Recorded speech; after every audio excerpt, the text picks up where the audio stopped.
네, 안녕하세요. 코인킹 곽투팔입니다. 요즘 미국 안에서도 시끌벅적하죠. 어차피 무조건 협의가 되는 미국의 부채 한도 협상부터 해서 하반기 경기 침체 우려 외에 여러가지 문제들이 아직 해결이 된 거 없이 계속 상존하고 있는 상태이고, 연준의 통화정책 방향에 대한 전망 또한 엇갈리고 있습니다.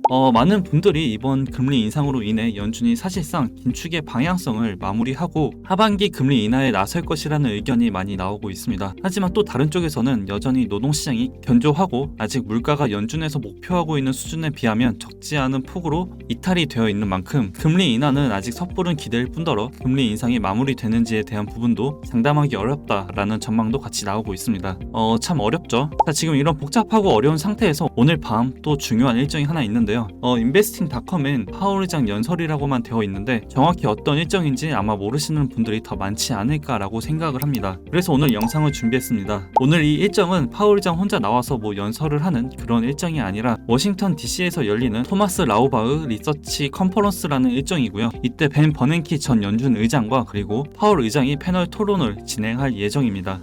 이 컨퍼런스 같은 경우 연준의 통화정책국장으로 근무를 하다 사망한 토마스 라우바흐를 기념하기 위해 개최되는 행사이고요. 이 행사 자체가 큰 의미가 있어서 중요하다라기보다는 오늘 참여하는 사람이 버냉키와 파월, 그리고 이 행사의 주제 자체가 통화정책과 미국 경제 핵심 이슈를 다루고 또 중앙은행 관계자들이 직면한 도전에 대한 회의를 할 예정입니다. 장기 투자를 하시거나 아니면 가격 상관없이 적립식으로 모아가시는 분들이면 이런 이벤트나 거시적인 부분들 큰 의미가 없겠지만, 매매나 트레이딩을 하시는 분들은 이런 이벤트가 정말 중요하죠. 왜냐하면 이런 이벤트는 변동성이 있을 확률이 굉장히 높고 또 변동성이 있어야 매매로 수익을 낼 수가 있기 때문이죠. 특히나 파월 의장은 걸어 나올 때부터 변동성을 보여주기 때문에 오늘도 이제 트레이딩을 하시는 분들은 관심을 무조건 가져야 하는 일정 중 하나입니다. 오늘 이 등장 인물부터 심상치가 않죠. 벤 버냉키 전 연준 의장과 제롬 파월 현 연준 의장이 통화정책 전망 세션에 참석을 할 예정이고, 지금 금리에 대한 서로 반대되는 입장이 팽팽한 가운데 파월 의장 입에서 금리 인하 관련 힌트가 나올지도 지금 주목이 되고 있습니다.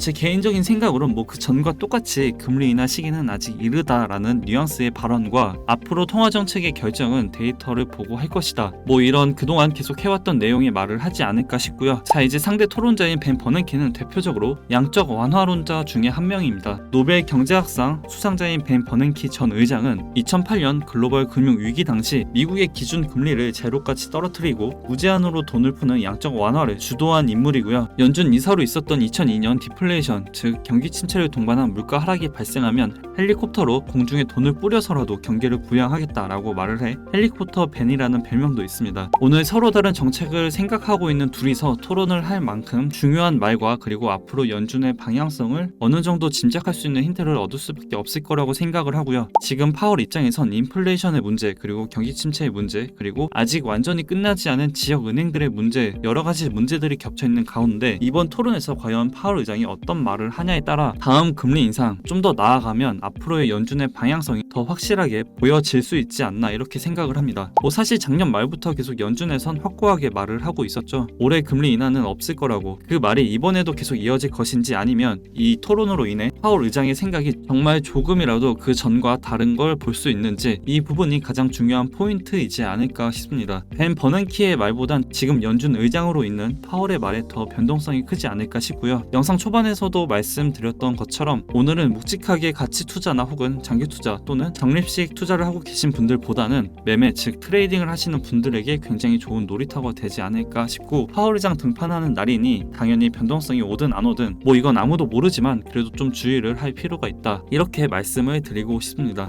기상청이 아무리 날씨를 잘 못 맞춘다고 하더라도 일기예보에 비가 온다고 하면 우리는 혹시나 하는 마음에 우산을 챙깁니다. 마찬가지라고 생각을 하고요. 파월 의장이 나왔을 때 변동성은 거의 대부분 높은 확률로 컸었습니다. 정말 문장이 아니라 민감할 때는 단어 하나하나에 차트가 요동쳤어요. 그러니까 이번에도 변동성이 클지 안 클지 이걸 먼저 생각하기보다는 혹시나 하는 변동성에 미리 대비를 하자. 여기서 대비는 포지션을 미리 예측해서 잡자는 게 아니라 이런 빅 이벤트 후에 나오는 방향성을 보고 접근을 해도 된다, 이렇게 말씀을 드리고 싶습니다. 어찌됐든 여러분들 모두 다 잘 됐으면 좋겠고요. 오늘도 대응 잘 하셔서 꼭 수익까지 이어가셨으면 좋겠습니다. 오늘 준비한 내용은 이제 여기까지이고요. 실시간 정보나 아니면 이슈 같은 것들 빠르게 보고 싶으신 분들은 코인킹 텔레그램 방에 무료 입장하시면 정말 빠르게 다 받아보실 수가 있으니까 들어오셔서 많은 정보들 다 가져가셨으면 좋겠습니다. 당연히 당연히 100% 무료고요. 어떤 입장 조건이나 가입 조건 요구하지 않으니까 그냥 편하게 들어오시면 될 것 같습니다. 오늘 영상 도움이 되셨다면 구독, 좋아요, 댓글 한 번씩 부탁드릴게요.